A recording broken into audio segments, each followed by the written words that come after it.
Hey guys, Music Man here back with another Identity 5 video. Now this video is going to be different than some of the last ones I had because I'm actually going to be using the Photographer in this match. And I'm going to be showing you 3 of my ranked gameplays that I used this hunter for. Now, Photographer is a bit different of a hunter and requires quite a considerable amount of different strategy than other hunters. So without further ado, let's get into the video. Alright guys, so the first match I'm going to be showing you guys is on Arms Factory. So I recommend using, well, you could call him Photographer, you could call him Joseph, but I like calling him Photoboi, so that's just kind of how I'm going to reference him. So on Photoboi, I like to use him on small maps, so Arms Factory, Hospital, Church are kind of the big 3 I can think of at the moment that I use them. And so the strategy I use here is I actually end up using my camera ability right away. So you can choose to use your camera right away, or you can wait till you see a survivor to queue up that camera. So I choose to do it right away and end up coming across the mercenary nice and easy. The good thing about getting a mercenary is that he can't just use his elbow passive transition if he's down, and he takes forever to get back up once he's down. So downing the mercenary is actually a really good start to my game, and you saw I ended up doing a 1 hit on the Gravekeeper, so that'll make it so that the Gravekeeper can't heal up because there's not a Doc and not a Barmaid in this match, which are the only 2 survivors that are able to heal partial damages. So at this point I'm looking for someone to chase here. So one thing to note about Joseph is that if you're able to, once your camera world is down, there's no way you can, you've got nothing else to do but chase. So I see the forward here, I kind of half-heartedly chase him, but I end up seeing the Gravekeeper here, which is actually a higher priority target in this team comp, and B, he's a one-shot. So I end up getting him out of the I'm getting him out of his shovel there, and now the Gravekeeper is just trying to kite, but I used my blink there, and I was able to get a nice, easy first down. So now the mercenary is not able to kite, so I was going to expect the forward to attempt to kite, or attempt to rescue. I'm kind of confused why the forward wasn't trying to harass there. I'm just trying to get in a little bit of extra Cypher Rush while the cameras are down, I guess. But I end up taking an image here. So one important thing to note with Photoboi is that you wanna have your photo up as much as you possibly can. So I end up getting a hit on the forward here, and this is part of where that mind gaming comes in. So watch what I do here. I end up going for the second hit. I don't know why I kept getting juked there, but I end up hitting him out there, and I end up expecting the forward to save in the mirror world. So this is important because I knew that even if the Gravekeeper's been saved in the regular world but not in the mirror world, he's going to be down anyways. So I knew that the forward would be trying to attempt a rescue in the other world here. So that allows me to get an easy down on the Gravekeeper once again. So now at this point, I can share the forward, and the Gravekeeper needs to be healed. So that distracts a lot from Cypher Rush. It requires 1 rescuer, and it requires 1 healer, unless if the Gravekeeper is going to be healing on their own. So now at this point, I like to carry Berserker with Joseph just so that I'm able to more consistently do what I showed you before, which is hit in the camera world. So I see someone over here. It's the mercenary here, so he ends up wasting an elbow pad there, and I end up coming back and expecting a rescue here. So I could have justified going after the mercenary there because the mercenary was a one-shot, but I wanted to down the forward as well. So now the Gravekeeper is there, which has already been chaired, and the forward is dead on chair, so that gives me one great chairing and another nice potential for a chase if I so want to. So I end up, what I choose to do here is, again, I want to have my photo up as much as possible, so I keep my photo image up. There, I take my photo, and I'm kind of looking around for the Gravekeeper's mirror image here.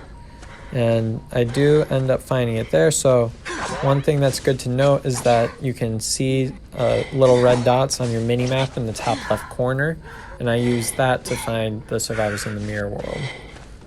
I just call it mirror world. You can call it a photo world. You can kind of call it whatever you want. But now someone has to rescue. In order for the Gravekeeper to remain at full health, they need to rescue and heal. My tinnitus is going off, but I'm gonna kind of go back into the photo world, or I was going to until I saw the mercenary here. We did a really poor gauntlet, and I was able to get an easy hit on the mercenary. So just as a tip as a mercenary, you don't have to always use your gauntlets right as the hunter comes near. Save that more for like emergencies, unless if it's like right off the bat, just because the first kite is super duper important. Now they ended up sneaking past me there, and I wasn't expecting that so much, so I come back over here, trying to follow the footsteps there, and I end up coming across the prisoner here, who actually ends up taking me straight to Gravekeeper here. So if you're down by the camera and your mirror image is shared, there's two things that you want to either try to do. One, you either want to try to have one of your teammates or yourself attempt to save, or B, you want to save yourself in the you either want to save yourself or you want to hide. So corners of the map work really nicely for this. And my tinnitus is going off, so I was expecting rescue, but again, want to keep my camera world up as much as possible. I'm able to eliminate the Gravekeeper here and kind of mind game the mercenary here until I'm able to get that last down. And yeah, that's pretty much GG. So you can see how I was using the camera world to my advantage, having it up as much as possible, using it to down specific survivors, and using it to mind game while camping. So the thing with Photoboi is that there are lots and lots of different strategies you can use with him. This is just kind of what I started out using with him, but you can justify using a strategy of your own. Really, you can make up your own strategy, whatever you want. So yeah. So some of the decisions you can make could be different than some of the ones that I would make. For instance, whether you take a picture right at the beginning like I do, or whether you wait until you find another survivor to do that. I've seen lots of high tiers be very successful doing that. So that's another viable strategy as well. So I end up coming across two of the rescuers here, so that's really convenient on my part in this game. But so what I like to do is I end up ballooning my first survivor, preferably the Merc or the Perfumer, if there's one in the match. And then any other survivors I come by, I end up just getting a one hit on them. So yeah, I end up taking the mercenary to the chair here. The forward healed themselves, so that's kind of a pain. But the prospector ends up being right here for me, so that was kind of a pain. The magnet ended up canceling out my blink attack, but I was able to get a nice follow-up hit on the prospector anyways. So at this point I've got really nothing to do but chase, but I end up leaving the prospector because I don't a prospector is really good at eating up your time, especially if you're playing a hunter like Joseph that has pretty poor chase. So now I see the forward here. I'm gonna kind of half-heartedly target him, but instead of doing that, I see my camera is about up, and you know what I said in the first match, have your photo world up as much as possible. So I come over here and I see that the forward is just kind of chilling there. So what I do is I get the double hit on the forward here, and I'm going to carry the forward around now. So you can see where this is really helpful. You're able to get a lot of hits in this way, and you're able to dish out a lot of damage while countering Cypher Rush, because when the camera world is up, then a whole lot of Cypher progress is undone. So now I can take the mercenary, just kind of camp around at the chair. Now I kind of make a mistake here. What I should do is I should put the survivor in the chair last second, but I end up doing it too early, and I'm not able to actually chair a survivor in time. So I also could have tried chairing the forward at that point, in which he would have been down right in front of me, which would have saved me a whole lot of time. Right here, this all could have been avoided if I would have chaired the forward. Now, there's nothing to say that he wouldn't have tried to stun me either, so this is where you can kind of say that there's a whole lot of strategy that's involved with playing this hunter. What I do here is I take the forward, and the basement is in the back shack right here, and I take the forward down the basement. So now I'm in a pretty good situation. I've got a survivor in basement and 2 survivors that can't rescue here. Now what I do, I execute this pretty poorly. What I'm trying to do is I'm trying to make someone think that they're able to get in there, but I do this camera trick too early this time, and I don't get the bait enough, but you can see the next time I attempt this, I do it poorly, and I actually do it too late. So the Enchantress goes to basement, is able to rescue the forward. I'm lagging out a little bit here, but the Enchantress stuns me. They doubled back into the regular world, but actually the Enchantress thought I was gone and ended up coming back. But I ended up taking the Enchantress here, and then I put her in the basement. So you can kind of see what I do here. Come around. So if you're a good Joseph, you can time this correctly. If you can predict the survivor coming in. So what I do is I end up coming here, and see I was too late. If I time that perfectly, then I'll appear right where I'm able to get one of those hits in where you drop down and you're able to go without hit recovery. But the mercenary was too fast for that and was able to get the rescue there. I also could have just kind of camped by chair. In retrospect, I probably should have done that because nobody on the team was able to save anyways. So at this point, I don't really know why, but everybody's just kind of going after that Cypher. I think that's the last Cypher they were planning on completing. But I ended up getting the Enchantress chaired again, but I'm like, okay, I kind of need to disrupt this here. So the forward should have at least tried to use his football or something to try to escape here. So, but I'm like, sweet, the forward is eliminated on a chair. So I end up taking the forward straight to a chair, and that's 1 survivor eliminated. So keep in mind, there's 1 Cypher remaining. This is like getting really close to endgame, and where disrupting the last Cypher is extremely important. So I see those other survivors are running out the door there. So I take my camera, make a photo, and you know what I always like to say is just keep your camera up as much as possible, because that's essentially your one main tool that you have against survivors, is the ability to make that camera to sort of mind game with it, jump scare with it, and that type of thing. So I end up taking the prospector to the chair here, And even if they pop that cipher, they still have to rescue the survivor, or else they're going to be downed after the cipher pops. So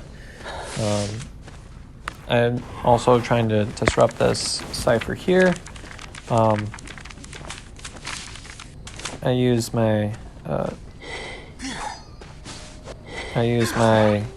card trick here, and I end up getting back to the chair and downing the prospector pretty close to the end of the mirror. I'm not foreseeing another rescue here, so I end up coming around to this cipher that's right here. So I see the enchantress here.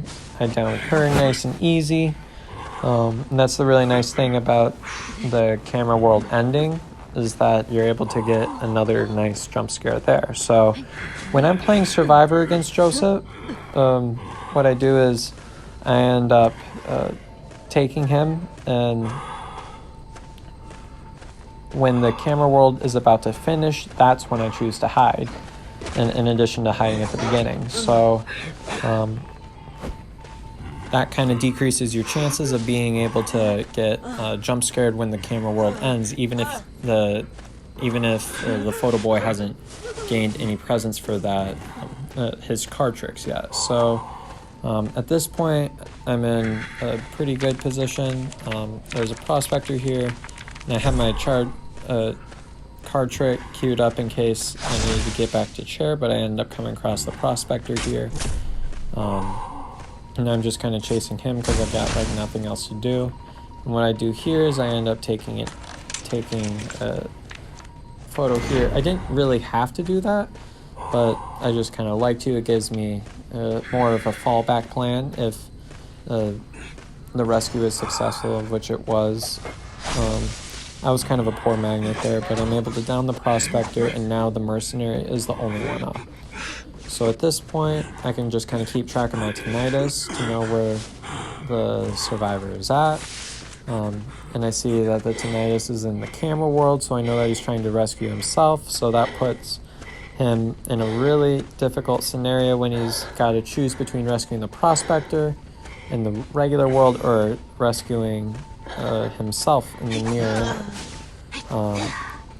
But either way, I was able to down the mercenary, and that's GG. So this is the last gameplay I'm going to be showing you all. So this one's again going to be on Arms Factory. So now coming over here, I end up coming through the camera world, and I end up getting a nice jump scare on the enchantress here. So that gets me a really nice first hit. So I know I usually say don't chase as a Joseph, but I was in really good position to do so. I haven't even gotten my blink yet. So I figure I'll be able to get a nice easy hit once my blink is charged up. Until then, I'm just gonna kind of stall time. I've got my camera set up, so that's gonna counter the cipher rush at the same time. And so now I'm just gonna kind of chase a little bit this Photoboi. The enchantress is just trying to loop here, although I would have recommended at some point that she try to transition, because I am eventually gonna catch up, and I use my blink, and I'm able to get a hit on the enchantress here. So now the cipher rush has been countered. The enchantress is going onto the chair, and overall this is a really solid start to my game. So a couple of things that make Photoboi's game more difficult is when there's a lot of decoders on the team, and when the survivors are in voice chat together. That can make his job really, really difficult, because when you're playing, the survivors are able to communicate to know where you're at all times, and it kind of gets rid of his whole idea of being able to jump scare the survivors. If you got one person that just kind of follows around the hunter. And if he isn't able to do his jump scares, and if they know where he's at all times, he's really easy to rotate. And by rotating, I mean just kind of decoding a little bit on a cipher and then stop your decoding if the hunter gets near. So I was able to bait the perfume there, so that's one less perfume that the perfumer has. I was seeing if I could bait the perfume again, and I didn't mean to hit there, but I end up chasing the enchantress again, except I end up going to take the camera because you know what I always say is that when you play Photoboi, you got to try to keep your camera world up as much as possible throughout the game, because the thing that makes him so good is his ability to 1, jump scare, and 2, disrupt Cypher Rush. So now I see the female dancer here. I'm gonna hit her once, and you don't have to hit them once. You can hit them twice. You can either try to chair them, but this is just kind of like what I like to do. So I was wondering if the female dancer was going to continue decoding there. I'm seeing if someone's trying to save the perfumer in the other world. The thing that makes the perfumer really difficult to go against is that if you don't chair, she's able to perfume off the camera damage. So that's extremely annoying. So at this point I was kind of predicting nobody going for the save on the perfumer. And now the perfumer's down. So now there's 2 ciphers remaining. So now this puts a lot more pressure on me now that there's only 2 ciphers remaining. So I was able to get a terror shock on the enchantress here, and now that was a miscalculated blink, but if I timed that right, I would have been able to down the dancer as well. But now I'm able to take the enchantress down to basement. And the enchantress is eliminated on chair, so I was just kind of going for the nearest chair, and it just happened to be that the one in basement was. So now I take, I'm going over here, kind of looking for ways that I can disrupt. It doesn't look like anybody's around and they're healing up, so I end up taking another image here, and I'm kind of expecting that. I'm kind of looking around for any ciphers that are being decoded right now. And I see that the dancer has her boxes set up at Arms Factory, so I'm kind of expecting that here. And now the dancer was able to get into the regular world, but I saw her image there, and what I'm going to do here is I'm going to take the image to the chair. Now that forces someone to rescue, and the perfumer is really the only one that's able to rescue right now. So I was seeing if I could card trick all the way back to that other cipher in the regular world to attempt a jump scare, but I wasn't successful doing that. But I'm still guarding this chair to see if anybody's attempting a rescue, and I see tinnitus is off, so I was expecting a rescue, but that was just the perfumer decoding in the mirror world. So I was kind of confused by this.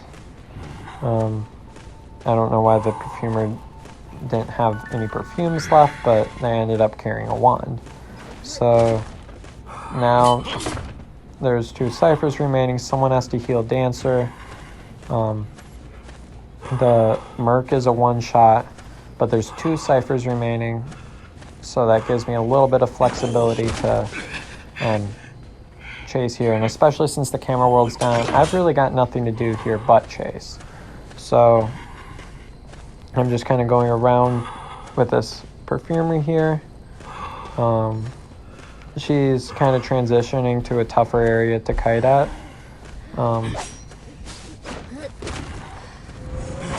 Now that was a rough blink there. If that blink would have went through, then I would have definitely been able to hit the perfumer there.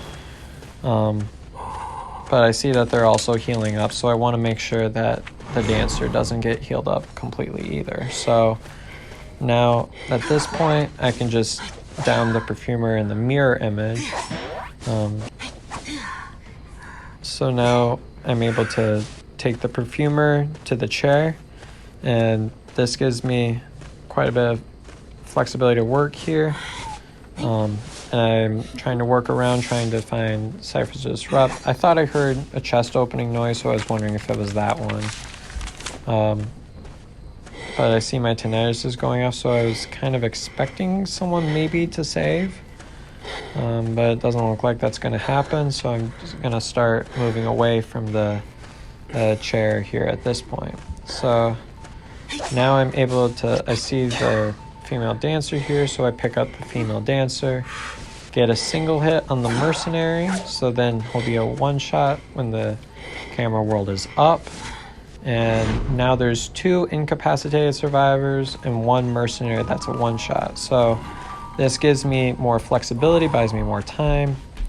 And honestly, as a mercenary, you really shouldn't be wasting all of your gauntlets if it's just a Photoboi, because honestly, he's really does not have a lot of chase potential. So he should have tried to stick more towards like the tight kiting ideas rather than trying to just gauntlet away. So now both of the survivors are going to use exit path here really soon.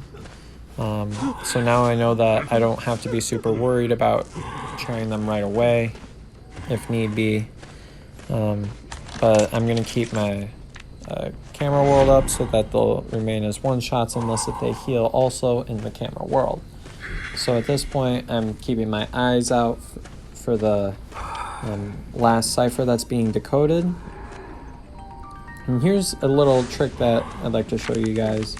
So if you teleport, you're able to use your card trick to undo the teleport if you don't find a survivor by the chair. So I saw nobody was going for the rescue right away. So I ended up just kind of using my card trick back. And yeah, I was able to go back to that last cipher where it looks like the dancer was kind of coming, but they ended up coming back to the real world, which I think was kind of a mistake. They should have tried to transition into that last cipher they were decoding at. So at this point, the dancer has a cipher machine nearly primed. They're all one-shots, so...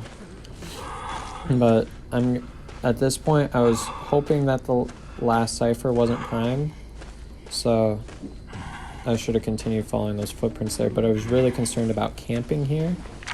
And now the cipher machine is primed, so even if I hit the perfumer, she's still going to get a save here. So I end up downing the perfumer here, the cipher gets popped, I down the mercenary here, and now I could have taken him, I could have just left him, but I decided to just chair him just to avoid any complications of him using exit path or someone coming to heal him or whatever.